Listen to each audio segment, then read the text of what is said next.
And we're live. Hey, great stuff. How's it going, guys? Yeah, great. Good to see you. It's, like I said, a beautiful day here in Scotland, in northeast Scotland, and middle of the afternoon. And we've both had a Red Bull, so we're hopefully going to be absolutely just going to give our best. All right, good, because it's 9:09 a.m. Central Time in my area. I'm in Austin, Texas, so I'm hoping the caffeine kicks in so I can match your energy. But Red Bull is kind of on that next level, man. I don't know if I can ever catch up with that. And Alex, I've got to tell you, Alex hasn't had a Red Bull for, well, possibly ever. Yeah, so I was kind of worried when he opened it and started drinking. I was thinking, well, I don't know what's going to happen here. Anything. Oh, man. This is going to be a fun one. I already know.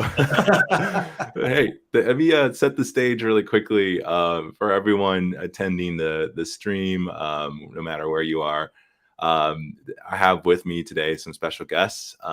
David Robinson. I love that name, by the way. I was like, I'm not going to say this. It's a very, very famous sports guy in America. Right? Was he football or was he baseball? David Robinson. Basketball. That's right. Yeah.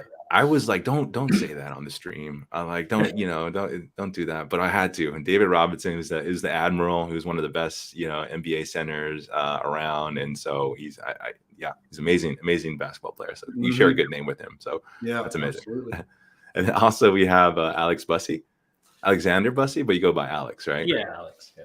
All right, cool, guys. And they are with Red Evolution. And if you guys could give just a little bit of background about yourself and then just kind of what Red Evolution does for the audience, that'd be great. Sure.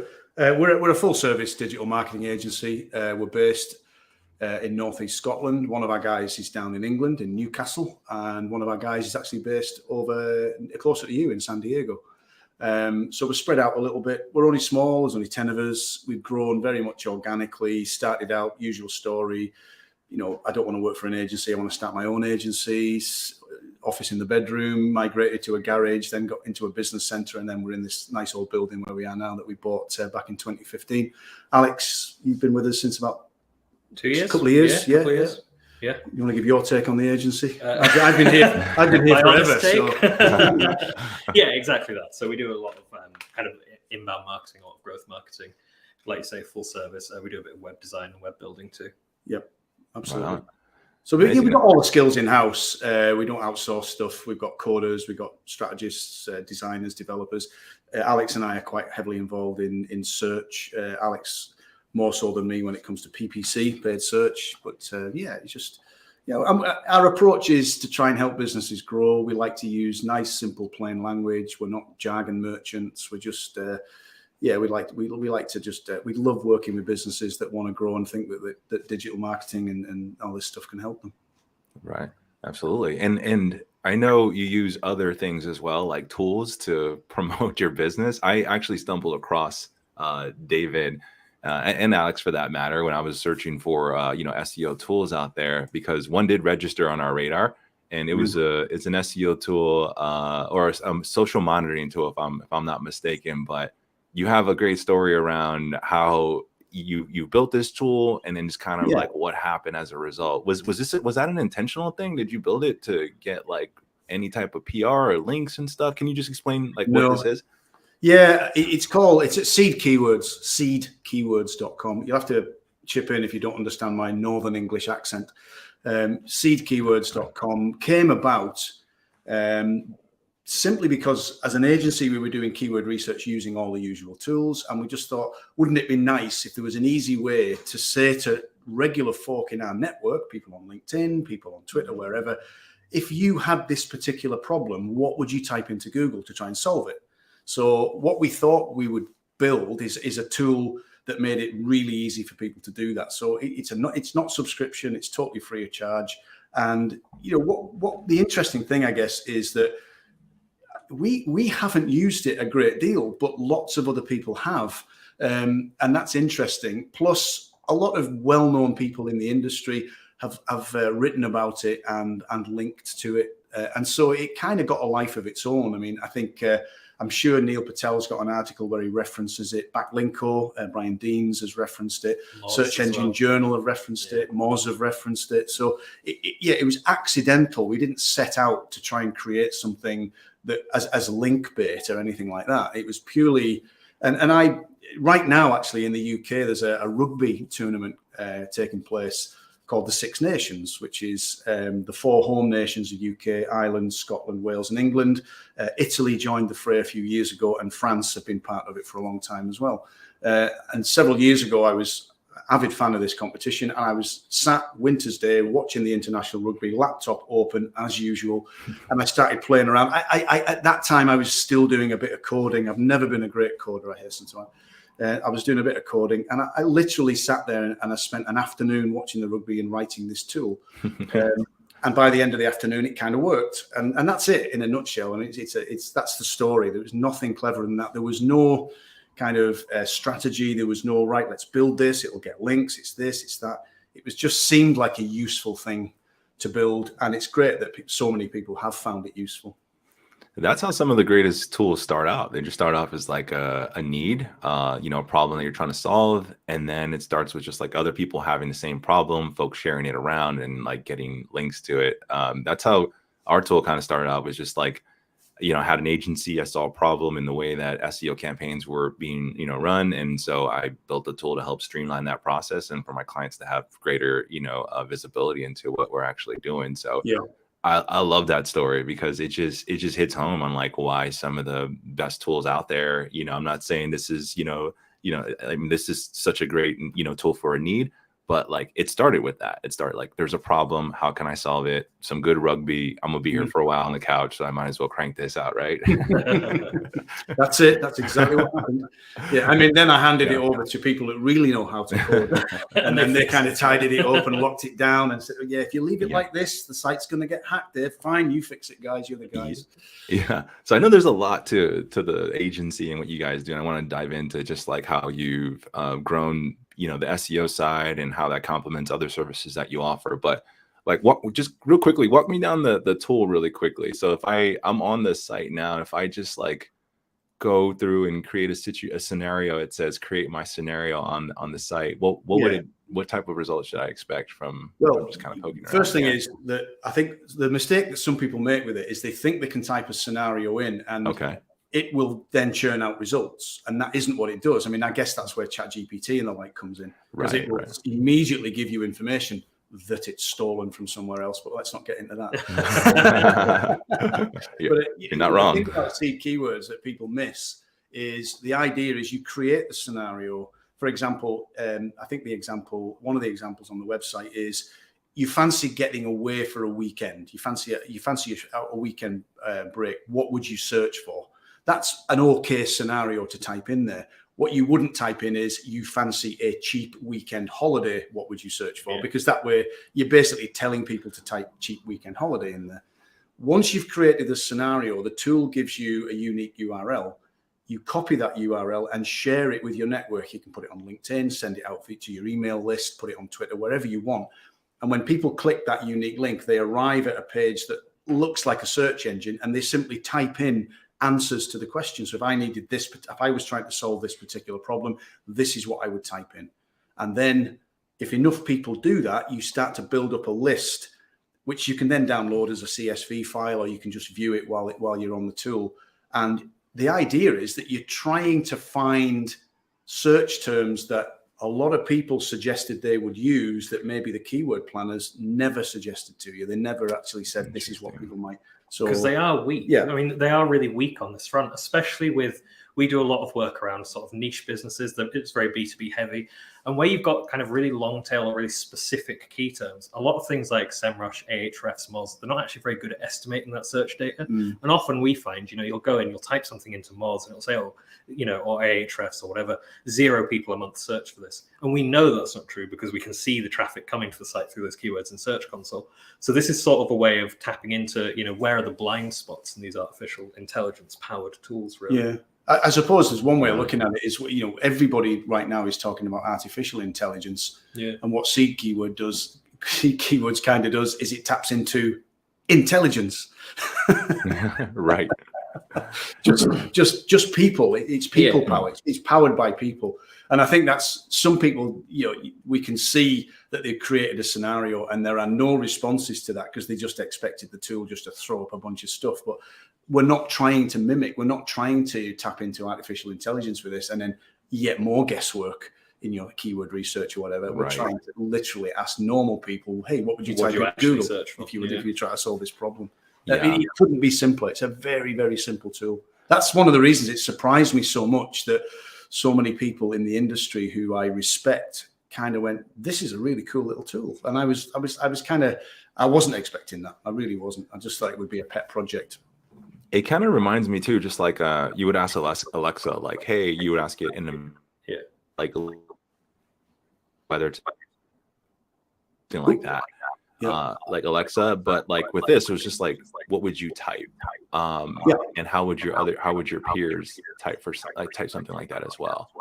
So that's right. That's it. It's Absolutely. very human oriented. It doesn't use the keyword tools that often, like you mentioned, Alex, like sometimes it don't have enough search volume, or, it's used in a very natural language form where like content would be easier to write, I'd imagine, or just it sound more natural when building it that way. So interesting. I like it. Yeah, I mean, it's niche. It's niche. It's a bit quirky. It's a bit different. I think if you get it, you understand how it works, and you use it the way it's been intended to work, I think it's got the potential to uncover some pretty cool keywords that nobody else is really chasing. And that's obviously, with a lot of SEO, that's the holy grail. If you can find those things, then happy days. Absolutely. Right on. All right. So that started, I mean, that's great for traction. I'm always thinking about like building smaller micro tools for that purpose of like generating like link bait and stuff. But I think the problem with that is exactly what you're tapping into earlier. Is that if you build them to try and get links instead of solving a problem, they just kind of sit there and nobody cares about them, right? It's like, yes, that's what I always kind of revert back to. It's like, okay, I'm going to build it. We'll maybe generate some links, but then like tools sometimes, I mean, they're expensive, so you have to maintain them too. It's like you create something, if you want it to even have value, if it started off with like solving a need, then you have to maintain it. And tools aren't the cheapest to actually do that. So it definitely helps to be helpful.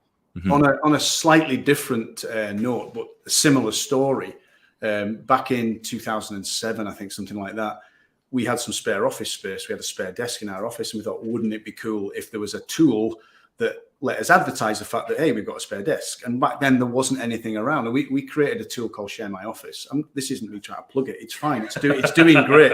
But we set out to create something to solve a very real problem. Now, right now in 2023, it's almost become a separate business. It's kind of just grown arms and legs. And it was exactly the same philosophy. It was like, this is a real problem that people have got. And it's weird now, because just like with seed keywords, people talk about it in blog posts saying, this is a really cool tool that these guys have developed, in the same way that people now ring our office. Hi, is that Share My Office? I want to rent some space out. I want to do this. And it's kind of become a thing.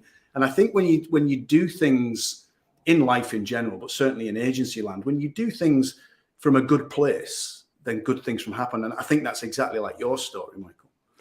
Yeah, no, that's interesting. I feel that definitely hits home. Do you feel that like are you guys building products for clients as well, or do you see like the website as like a product in itself where it needs its own? No, we do build. We don't do native apps, iOS, Android, etc. But we do. We have a number of clients who we build web apps for. Basically, if a client comes to us with a problem and exhaustive searching concludes that there isn't something that does what they need it to do, then we will build them. These are predominantly sort of, well, can I say it, garbage in, garbage out, kind of very simple web apps for tracking stuff and monitoring things. And some of it's a bit cleverer than that. But yeah, there's a number of tools that we've developed over the years, and actually several tools in development just now, or redevelopment just now. So we have got a kind of history of not only coming up with things like Share My Office and seed keywords, but also solving client problems, so it's a bit of a strange one from an agency point of view, because like we build some pretty clever web apps for some fairly heavy duty engineering companies, as well as design and build websites, do SEO, do videos, do podcasts. It's almost like people maybe don't quite get. I mean, for anyone in agency land who's listening, we are possibly spreading ourselves a bit too thin, and we do too many things, but we just kind of enjoy what we do. So we're quite happy to do it. Yeah. Yeah, no, it certainly helps to have like, I mean, if you enjoy doing that, it becomes just that much more interesting. How do you guys like find and source your clients? From the beginning, can you, if you don't mind giving a backstory around that? How did you Yeah. start? Who were your kind of initial clients, and how do you kind of see scaling from here on out? Yeah, we're one of those weird creatures in that we are an inbound marketing agency that finds clients by, guess what? Doing inbound marketing. I always think it's hilarious. Sorry, Yeah. I think it's hilarious that there are so many inbound agencies that use everything except inbound marketing to find Right. clients. And we get nearly all our customers. We either get referrals or they find us.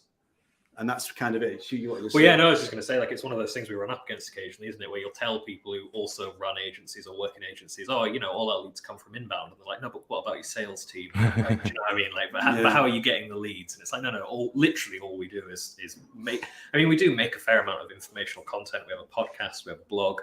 So it's not like, we're putting a lot of time and effort and energy into the inbound side, but that is literally all we do. There's no sort of paid acquisition. There's nothing like that, really. I think we could have become bigger. Yeah, quicker. We've been around for a long time and we're still tiny. Maybe boutique. Maybe we're tiny for a reason. But I think we could have got bigger if we'd been more proactive. But I always feel in this space that personally, the hit rate of like, hey, do you need inbound marketing? Hey, do you need SEO? It's such a hit and miss thing. Whereas we make sure we're there when people go, right, enough's enough. My website isn't generating business. Who can help me? Tap, tap, tap. And they find us because that's what we're good at. In fact, a conversation today with a new customer was exactly that, because Julie, my colleague, other colleague, was in the call with me, and she said, "How did you find us?" And he said, "Oh, I was looking for an SEO agency in Scotland, and you guys were at the top, so I figured if you can do it for yourselves, you must know what you're doing." So it is powerful when you get it right. And I'm not for 1 minute saying agencies can't grow and succeed and prosper and thrive by using other channels. They absolutely can. I get that. But for us, we kind of like the fact that we practice what we preach, if that makes sense. Absolutely. Yeah. And that's how we've grown the agency. It's grown organically, and both in terms of adding people to the team and acquiring customers. It's all been organic. Yeah, no, that's great. I mean, if you're able to, I mean, a lot of folks don't practice what they preach, especially when it comes to inbound. I think the amount of time and resources and even cash that you save from hiring a big sales team that is just like push. It's very outbound kind of oriented, more so than thinking about the inbound strategic approach. I think just helps alleviate a lot of that additional layer of like what most agencies, I think, believe that they absolutely need to scale, which is a sales team. It's folks, cold calling. It's all that. Not to say that's anything's wrong with that. I'm just saying your approach is sounds way more efficient, and you practice what you preach. I imagine similar approaches and strategies you use for your customers, and to be like, hey, this works. We know these things don't. Let's try to, based on your niche and who you are, let's try to focus the strategy here. Yeah, well, it's interesting because that's another thing that I think we do a bit differently to a lot of people, which is everything we do for clients, we test on ourselves first, right? Wow. So it's like, even when it's like we wanted to start leveraging CRO, for example, we were like, right, okay, let's make sure we know what we're doing on our own website before we start selling that service to other people. And I guess, just from like a confidence point of view, it means you're never selling somebody something that you don't know that you can necessarily deliver. But also just like it gives you a world of experience that you can then go and share with clients, and make money off the back of, really. So Absolutely. Alex, are you driving the CRO at the agency there, or do you? Yeah. We've been a little slow to start with that, to be fair. But yeah, we do a fair bit now. I think like most agencies, we know we should be doing more of it. Yeah. But we are basically, as Alex said, experimenting with our own web properties and starting to roll that out with clients as well. It's not an easy sell with clients. No. We're gonna run some experiments. Some of them are going to go well. Some of them are not going to go so well. But we need to do this in order to figure stuff out. And they're kind of, wait, what? What, you're going to do what? Yeah, I think there's a bit of a knowledge gap, isn't there? People expect agencies to already have the answers. It's like, oh, you can design a web page that converts people, right? That's the job. And it's like, well, you don't know it's going to convert people until you've messed about with it, experimented, that kind of thing. Well, come on. I mean, let's face it. I mean, business people, they've finally got their head around the acronym SEO. Yeah. They finally. I still got people who get it wrong. Yeah. It's usually we need some SEO optimization, right? Okay. But finally, I think we live in a world now where people understand that search engine optimization can genuinely help them to grow their business. They get what SEO is. Somewhat, still a lot of people getting ripped off in the space. I think, which means that 9 times out of 10 conversations we have, and I don't know if you've experienced this, it's kind of like, right, we're looking for SEO, but we've been ripped off before, so we're onto you, sort of thing. It's like, that's not us, that's not how we operate, but you already kind of feel like you're on the back foot apologizing for some agency you don't even know, from the work they did in the past. It's a weird industry. It is. Do you find that folks like want SEO first and then other services like layered on top of that, or is it other services like social or other? I think most people dip their toes in SEO, don't they? They're like, or somebody will tell them, oh, you need to do SEO to your site, and they'll go away and find it. I mean, we get a lot of inquiries around SEO that then it turns out that what they actually need is, help redesigning their web pages, help kind of optimizing for the actual users and that sort of thing. So I think most people think of SEO as like, make my website good, right? Right. Whereas what they actually need is a whole raft of different services that are going to serve. But I think to your point, I think we've got a number of customers who came to us because they were looking for SEO, and 12 months down the line, we've maybe done a complete web build for them. We might have built a web app for them. An interesting one for us is people come find us when they're looking for a website management company. Now, for some people, website management is like the tech, making sure the server keeps spinning, making sure the software's up to date. But other people mean manage our website, like add content, do stuff to it, make it appear better in search. So we certainly got some really nice retained customers as a result of them simply looking for a web management resource. We've got some great web builds and things from people that came to us looking for SEO. 9 times out of 10, if they come to you looking for a website, you're going to at some point have the SEO conversation and the content conversation and the strategy conversation. So I think it's interesting. I think it's good to be bringing work in from lots of different angles. Yeah, I guess like most agencies. Yeah, absolutely. I found that like SEO, it tends to be that like if a client comes to me and they're wanting some SEO, I help them and I build that trust with them. Chances are they're like, okay, like Mike's my guy, or Dave's my guy. Like they just helping them walk through such a complicated process. And I feel for the clients too. Like if I didn't know SEO and someone was trying to pitch it to me, I'd be like, get the hell out of here, man. Like this is nuts. Absolutely on the money. That it really is. And we get that as well. And we, as you might have gathered today, plain English, no jargon, hardly any jargon. And the whole thing is about, here's the thing. Like, I know I'm a decent guy, okay? And Alex is a decent guy, and we're a great company, and our clients love us. But a stranger comes along, they don't know any of that. You can tell them you're a great guy. You can tell them you're honest. You've got to. But it kind of makes things worse, right? Yeah. Don't start off by saying that. There's quite often a couple of examples. Just 2 quick examples. A new customer just coming on board now. They came to us saying, like, we're looking for SEO. So we jumped on a call, threw up a screen share, and within, you're going to laugh, but within 2 minutes, hey man, your website's no index, no follow. So like, go speak to your devs, get them to fix it, come back to us once we start seeing some data come into the search console. So that's great because they came to us, don't know who we are. Immediately we were able to help them. And like the search console is just like going along flatline, and then doof, it's just gone off the scale like within a week. So that's a great trust builder. Another example, again, another fairly new client, a software company.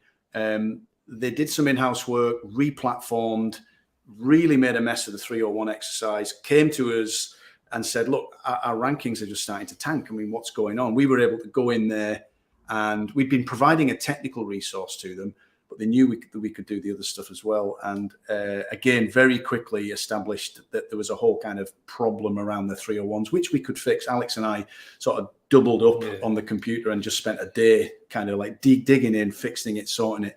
Things have started coming back. Now they love us. I mean, they now realize that, we've gone over and above what we're actually being paid to do, because it's an early stage relationship. So when things like that happen, it's great. The other end of that scale is things are in okay shape, but they're in a really competitive niche. And, you're just not going to see like a real sort of up and to the right graph anytime soon. And they're the more difficult ones to manage. I think it is interesting that, like, back to your question about scaling, prior to being at Red Evolution, I was at quite a big agency where the rule was like never do any work for free and always charge what the work is worth. One of the things I think that I've learned from David quite quickly is that actually sometimes offering those little foot in the door projects, doing something to establish trust with people, it really helps us scale, because once you've built that trust, I mean, that client's going to stick with you for 2, 3, 4 years. You know, it's not, it takes away all the churn. And I think sometimes like taking a little bit of a loss at the beginning of a relationship is actually a really good way of cementing it. Yeah, absolutely. I couldn't agree more. Like, there were clients where like just establishing that trust early on, I was able to keep them long term, even though the results weren't crazy like hockey stick, growth. It was just like they trusted that I was being transparent with them. I let them know the process. This is a long-term investment, but here's a fair price for what my value is at the time. And like, just because of that trust, they kept me for a long time, even though we didn't see that, rocket ship of a growth, And how often does that really happen? That's a sort of dirty secret, isn't it? It's just not. Yeah, I know, exactly. Right. Well, what are other like value, I guess, props that you offer new clients to get them on board? Certainly your established reputation helps, being an agency for being around for a long time, being a name in the industry. But what are other things that you use as inside of your case study or as value props to sell SEO to like new clients to get them on board? I think one of the key things is, and most good agencies, I think all good agencies do this, is strategy first. So that conversation right at the beginning is like, we don't really know what's involved to get you from where you are now to where you need to be. What we do know is that we'll sit down with you and do those hard yards and figure out what needs to be done. And by the way, that'll give us a chance to work together, to Alex's point about foot in the door. And that approach, I think it's kind of the only approach. This kind of take a view on the costs for that. Don't necessarily do it for free. I'm not saying, if there's any agency people out there, I think a lot of agency people tend to do that stuff for free. It's got a value, cover your costs, get something, get the client, that financial transaction, even if you just charge them $500 for doing a discovery session with them, that's a financial transaction which changes something in their mind. You're now a supplier, you're now a provider, a partner, whatever terminology they're using. Yes. So that whole strategy first piece, it takes the pressure off. I think it takes the pressure off. You also have to kind of, what's the right way of saying this? Fabricate less, right? Because the cold proposal where somebody, they're filling out a 20-page document. It's like, I'm going to have you ranking page 1 for these keywords, and you have to try and like guess at what keywords the client actually already cares about, and you're just in a sticky spot there already. Whereas, like you say, if you take time to do the discovery, you actually end up putting together a strategy that works, is correct for the client, really. I mean, what we will, we'll give clients examples and say, right, we've been working with these guys for a couple of years. We've been working with these guys for a year or 2 years or whatever. And this is the kind of investment that they've been making, so that there's no surprises. It's not like you get to the end of a $500 discovery call that you charge that because you've just taken a view on it. And then you say, right, so we're now going to, $6,000 a month or something. And they're like, wait a minute, I wasn't expecting that kind of thing. So, I think that is a nice position to be in. We've got some really solid case studies. We can prove that our process works. We can give them a good idea of what other people are investing. Because, back to the point you made earlier, if you didn't know about SEO and someone was trying to sell it, to use your phrase, like, hey, wait a minute, this is just ridiculous. I mean, how would you possibly expect me to invest in that? And I think it's that's common clearly with customers, and so. They get a degree of comfort from knowing that, well, wait a minute, all these other businesses are investing heavily. Because we are in an industry, let's face it, where they will have spoken to somebody who's promised them the earth and is going to charge $100 a month. Right. So you've got to go through a process of education, which always sounds a bit patronizing. Yes, we will educate you before you can become a client. It's not meant like that, but you have to do it, don't you? We're not the only industry that has to do that. I mean, I'm sure, but yeah. So I told you I'd had some Red Bull. No, I like it. No, I love it. I do think that is something we had to learn, isn't it? I mean, certainly we've had conversations before with people where it's got to the end of the conversation, they've been like, "You want how much a month?" You know, and it's like you just like I guess you learn after a while to try and like head those off at the pass. Right? I'll tell you a really funny one. Recently, we had a guy come in, nice guy, local businessman. and he's putting together this like speed festival, like a hill climb and speed festival. Really, really great event. And we had this half an hour chat and what he needs. I need branding, I need this, I need that. Yeah. Anyway, he got to the end and he got this piece of paper out. He said, we've had a price from another agency. And he slid can you beat this? And he slid it across the table. And the price was basically like 1,500 quid, which is like $2,000. They were going to build a website, build a ticketing system, do their branding, do their posters. I mean, it was absolutely hilarious. And I said, do you know what? I said, we're kind of 6 or 7 times that just for starters. And he was like, oh my God, I just wasted half an hour of your time. I said, look, it's absolutely fine. I said, I'm happy to have the conversation, but so there's just that lack of understanding in some people about what some of this stuff that we do costs. You know that, Michael. No, totally. That makes a lot of sense. No, it's true. I mean, I think it definitely helps. Like, I'm sure that conversation with that person just totally opened their eyes to like what real work costs. And I don't know what the heck he was going to get from that other company, but it definitely wasn't going to be much. I guarantee that. It was an agency. Okay. But in the true inbound style, I said, look, I want it to be a success because we live in a beautiful rural part of Scotland. Mm-hmm. This is quite local to us. I said, I'm a sounding board. Ask me any questions. I can help you all you like. I'm more than happy to do that. But gone are the days where we go, okay, you've only got 1,500 quid. We'll do what we can, sort of thing. Which most agencies, again, if there's any agency people listening, start valuing your time and valuing what you do as soon as possible, guys. Don't do that thing where you work for peanuts. Well, on the SEO side, because I mean, I tell everyone this, like SEO takes a village. It's not just a one person, job. Yeah. Because, you could do the pre-work, and which I totally love how you guys do that because it creates some North Star. It's like, okay, we at least know the direction where to go here. 100%. And we'll figure out things when we're in it. But like when it comes to SEO, there's a level of development, there's a level of content, strategy, PR, like that's a whole ecosystem in itself. How do you guys kind of manage that ecosystem of search? And I'd imagine just like with, compared to like paid search or Facebook ads, like you set it up, you manage it, and it kind of, you can optimize it and be in there as many times as you want, treat it like a stock market and you're actively looking at it, but you really don't need to do that. You just kind of need to look at the data to tell you the story. But with SEO, with that big ecosystem, how do you guys, what's your approach to like managing a client down that ecosystem, or even managing your own ecosystem to make sure that you maintain high quality at a good rate? Not rate in money, but like speed, like time. Yeah. I mean, one of the things that we do is we insist on working really closely with our clients. We want to meet with the client at least once a week. Mm-hmm. All right, if they're really busy and they really struggle with that, every other week is okay. So, and I think the key to getting this right is doing that, because number one, you're feeding back to the client what you're doing, why you're doing it. They're sense checking that, because they're going, well, wait a minute, that's not the kind of business that we're looking for. Right, okay, we got this wrong. Let's try and understand that. You're never in that situation where they don't really know what you do. Yeah, we got some SEO guys. We speak to them once every 3 months. Don't really know what they do. Maybe the inquiries have started improving. Maybe they haven't. So we love talking. You might have gathered that. We love communicating. We love communicating with people and working closely with people. We learned that the hard way. I think we've been in that position where a client's rocked up and said, right, I've been paying you quite a lot of money for the last 3 months. What have you been doing? And you're like, oh, okay, well, let's dig into base camp and try and figure out. Oh, we've all been there. Yeah. We've all been there, haven't we? Yeah. So I think I don't think it's a very good answer, but because it's very simplistic, but I think working closely with the client, transparency, we're doing this because this is the results of what we're doing. What we're seeing is, we'll map out what the lead indicators are and the lag indicators, so we can say, look, we're not getting clicks yet, but look, we're getting way more search appearance. It's all heading in the right direction. Explain it to them in simple language.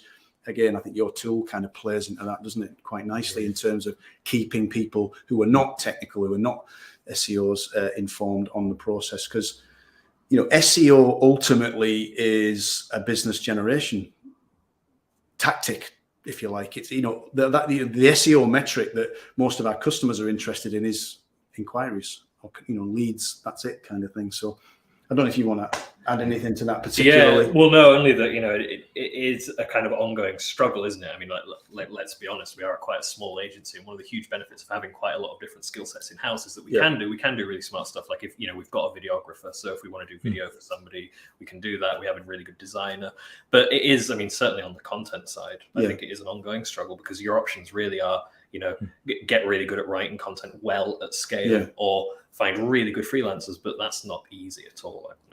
We don't use it. One of the things we've done, Michael, is we've written a piece of software which we call it our RMS, Retainer Management System. So we've written some software that means that, and I think this is interesting from an agency owner point of view. Sometimes you're like, you know that there's a lot of stuff going on in the agency, and you're working with lots of different clients.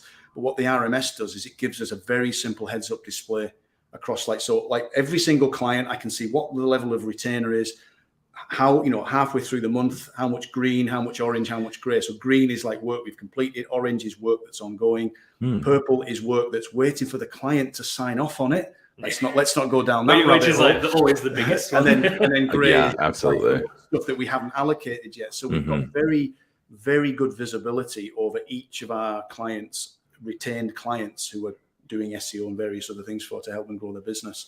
But that's only we did think that would be, we thought that would be useful for clients as well. And we'd create like a client view, so they can see exactly what's going on their project and what we're working on. But because we work with our clients, meet with them every week, and we work closely with them, they never ask us for that. They never ask us for reports. And, you know, because we can all go to SEMrush and pump out a 30-page generic report full of, you know, and how many times have clients said that to you?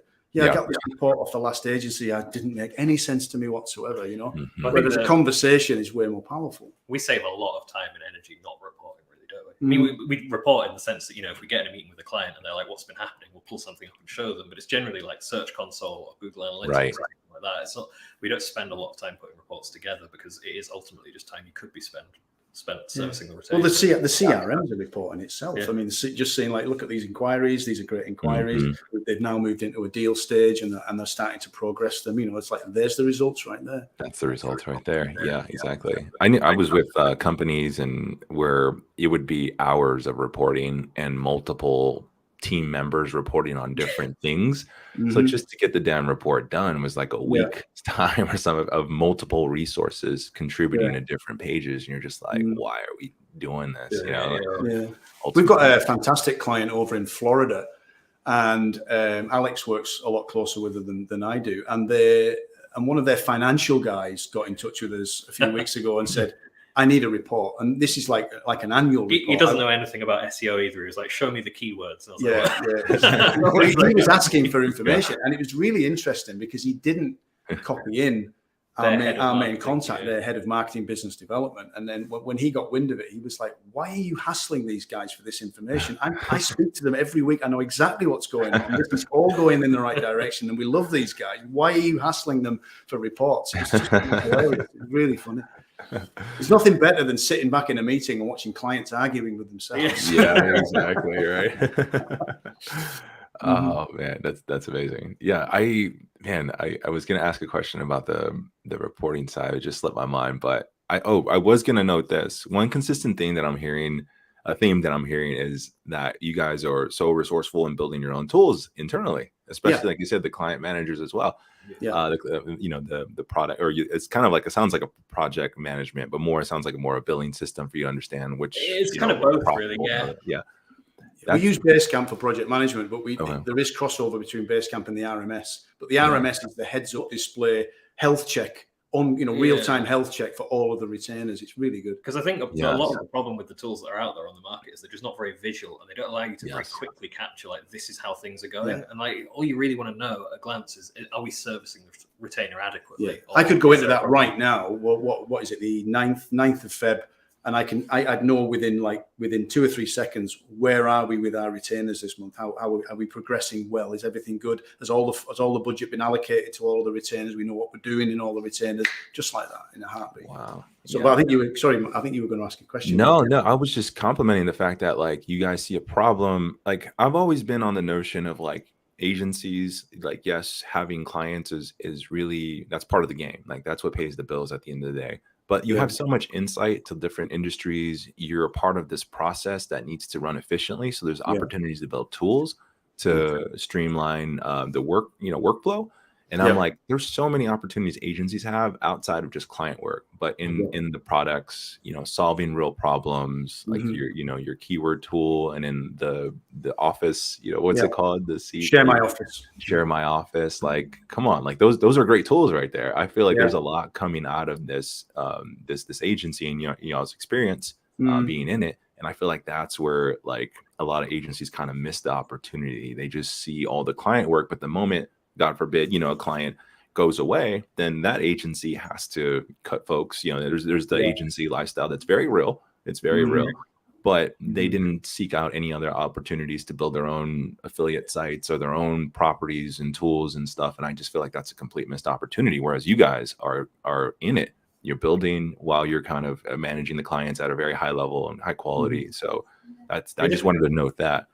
I think it's a really interesting thing as well, because obviously I'm relatively new to the agency. I've only been here for a couple of years, so I still have like a little bit of an outsider's perspective. And I will say, I think it's largely a culture thing. Like we have, because we're like such a small group, because we're so tight knit, like there are often situations in the office where we are literally sat there working and one of us will turn around and like start a conversation like, wouldn't it be great if? And everybody just sort of like jumps in and is free to pile their kind of ideas in. And I've certainly worked in environments before where like, people just be like, why are you wasting your time? Like, get on with your work. Like, filling the timesheet. So I think it's like, it's one of those things where like, if you nurture it, if you encourage people to share ideas, like at the end of the day, most people working in digital marketing are pretty inventive, pretty smart people.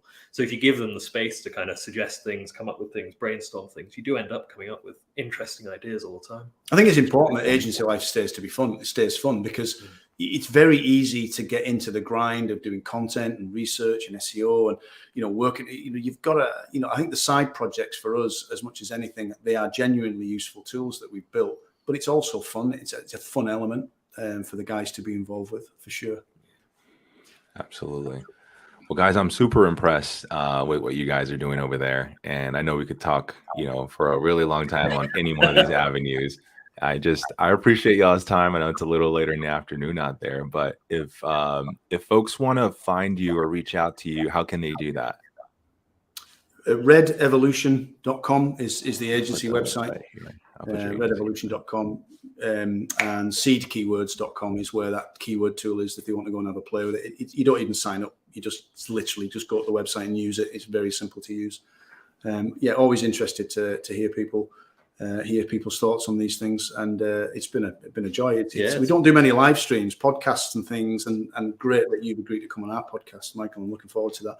But doing this live stream has been a joy. It really has. Thank you.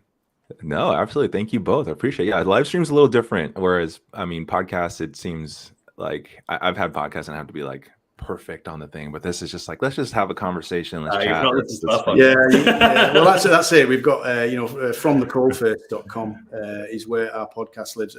This is like our podcast. We're just usually arguing with each other, and I'm kind of taking the mickey out of Alex a little bit. Very informal, easy listen. It's just our general approach. I get that vibe from you as well.